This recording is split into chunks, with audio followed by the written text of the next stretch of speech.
This video is going to give you a quick summary on how the HSA works, explain to you one big hack that you must use in order to maximize your HSA's potential, and give you a few other considerations to keep in mind. While this video is not going to be a comprehensive tutorial, it will explain to you exactly why, if you have access to an HSA, you have no choice but to take advantage. First, in order to be eligible for an HSA, you must be enrolled in a high deductible health plan. If that's you, great, because now you get to take part in the HSA magic. Triple tax advantaged. Money you put into the HSA is tax-free going in, it grows tax-free, and as long as you withdraw it for medical expenses, it's tax-free on the way out. For context, with a Roth IRA, you still pay income taxes going in. And for a traditional IRA and 401k, you pay income taxes at the end when you withdraw. The fact that the HSA is tax-free at all three stages is shockingly beneficial from a math standpoint. And don't worry, if you can't use the entire account on medical expenses, once you reach the age of 65, you can withdraw money from your HSA just like you would from a traditional IRA or 401k. In the next part of the video, we get into the nuance, which is what this channel is all about. The key to maximizing the potential of your HSA is to pay for any medical expense today out of pocket. Keep that receipt and have your future self reimburse you with HSA funds down the road.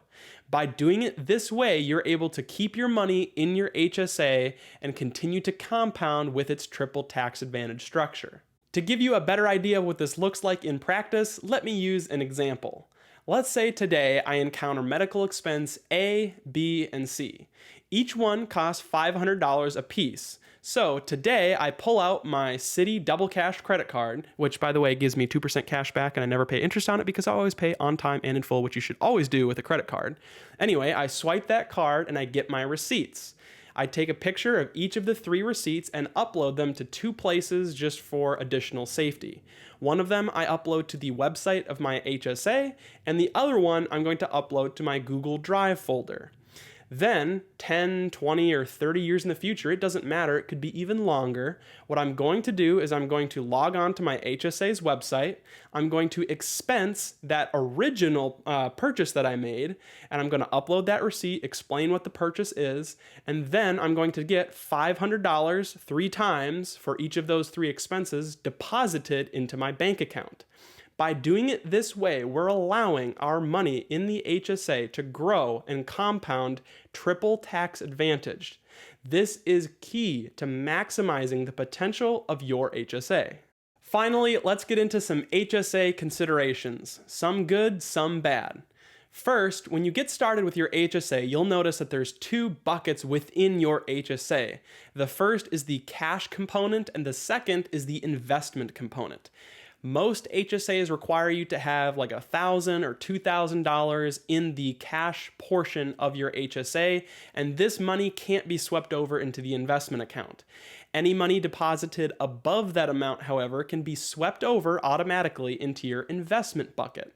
In this part of the HSA, you're able to invest that money into funds of your choosing. And by the way, don't forget to set up your investments within your HSA. Otherwise, you'll just have a bunch of cash piling up, which kind of defeats the purpose of doing all of this. Anyway, once you set up that HSA investment component, you get to choose what you want to put your money into.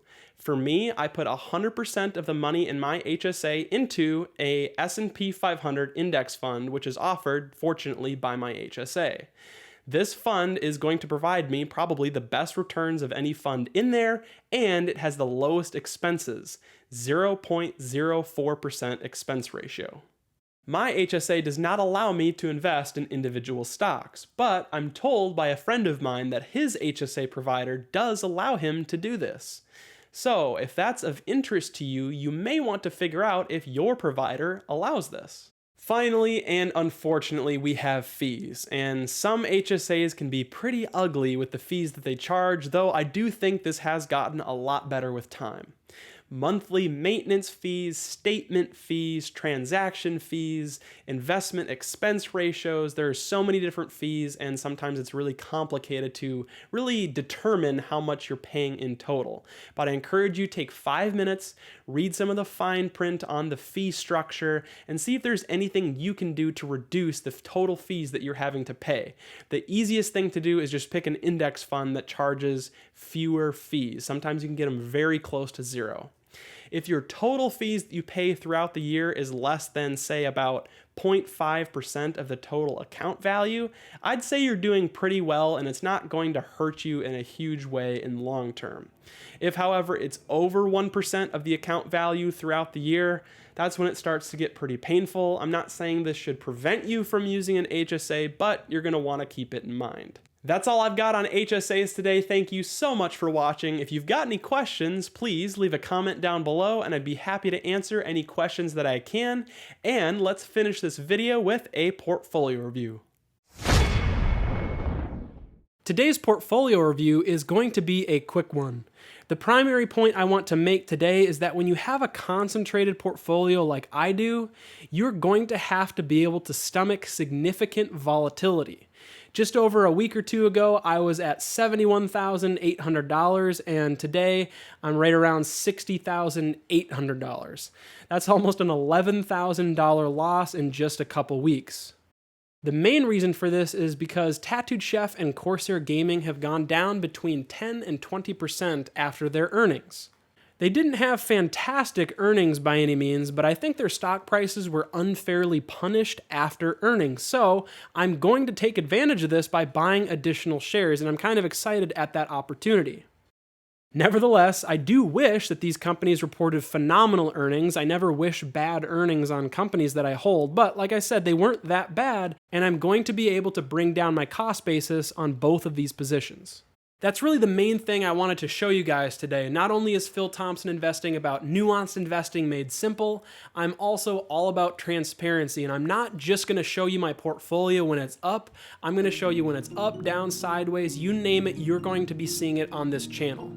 That's it for the video. Thank you so much for watching. If you've made it this far in the video, don't forget to like the video, comment down below, and consider subscribing. Until that next one, peace.